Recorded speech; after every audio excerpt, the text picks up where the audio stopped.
সুপ্রিয় শিক্ষার্থী, আজকে আমরা সপ্তম শ্রেণীর সম্পাদ্য 2 এর অঙ্কন এবং অঙ্কনের বিবরণ নিয়ে আলোচনা করব। আমাদের প্রশ্নটি হচ্ছে, কোনো ত্রিভুজের 2টি বাহু ও এদের অন্তর্ভুক্ত কোণ দেয়া আছে, ত্রিভুজটি আঁকতে হবে।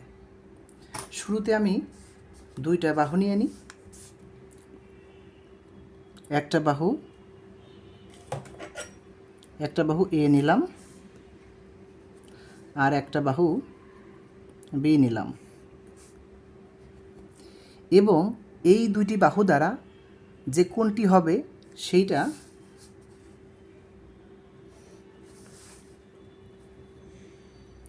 এক্স নিলাম।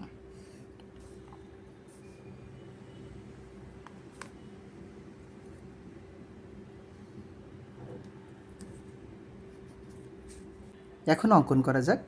যে কোনো রশ্মি বিডি নিলাম,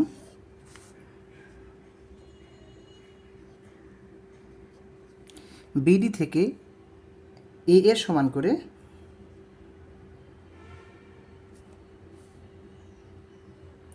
করে বিসি অংশ কেটে নিলাম। এখন যেহেতু আমাদের একটা কোণ দেয়া আছে, সেহেতু আমাদের একটা কোণ অঙ্কন করতে হবে। আর এ যেহেতু এই বাহুটা, তাহলে এই বাহুর সাথে কোণটা তৈরি করতে হবে।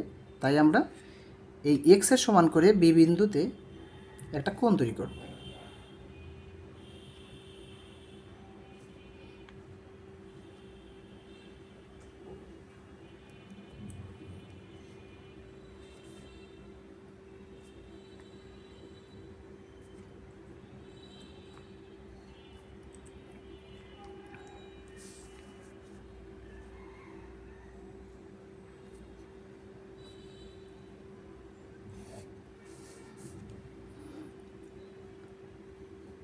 বিকে কেন্দ্র করে এক্সের সমান করে সিবি এফ একটা কোণ আঁকলাম।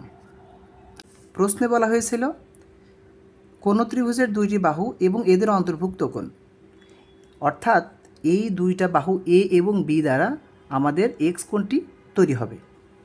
যেহেতু এ এবং বি এর অন্তর্ভুক্ত কোণ এক্স, তাহলে এটা এ হলে বি অবশ্যই এটা হবে। তাই বিএফ থেকে বি এর সমান করে বি এ অংশ কেটে নিই। এখন এ আর সি যোগ করি।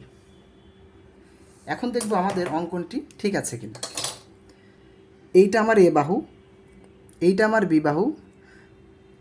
প্রশ্নে বলা হয়েছে এ এবং বি বাহুর অন্তর্ভুক্ত কোণ হবে এক্স, তাও ঠিক আছে। আমরা এখানে এর ব্যবহার করেছি, এখানে বি ব্যবহার করেছি, এ এবং বি এর অন্তর্ভুক্ত কোণটি এক্স আছে, তাহলে আমাদের অঙ্কনটা ঠিক আছে। অঙ্কনের বিবরণটা আমরা এভাবে লিখতে পারি, একটা ত্রিভুজের 2টি বাহু যথাক্রমে এ এবং বি দেওয়া আছে এবং এদের অন্তর্ভুক্ত কোণটি এক্স দেওয়া আছে, ত্রিভুজটি আঁকতে হবে। যে কোনো রশ্মি বিডি নিই, বিডি থেকে এ এর সমান করে বিসি অংশ কাটি, বিসি রেখার বি বিন্দুতে কোণ এক্স এর সমান করে সিবিএফ একটা কোণ আঁকি। এখন বিএফ থেকে বি এর সমান করে বি এ অংশ কেটে নিই, এ ও সি যোগ করি, তাহলে এ বি সি উদ্দিষ্ট ত্রিভুজ।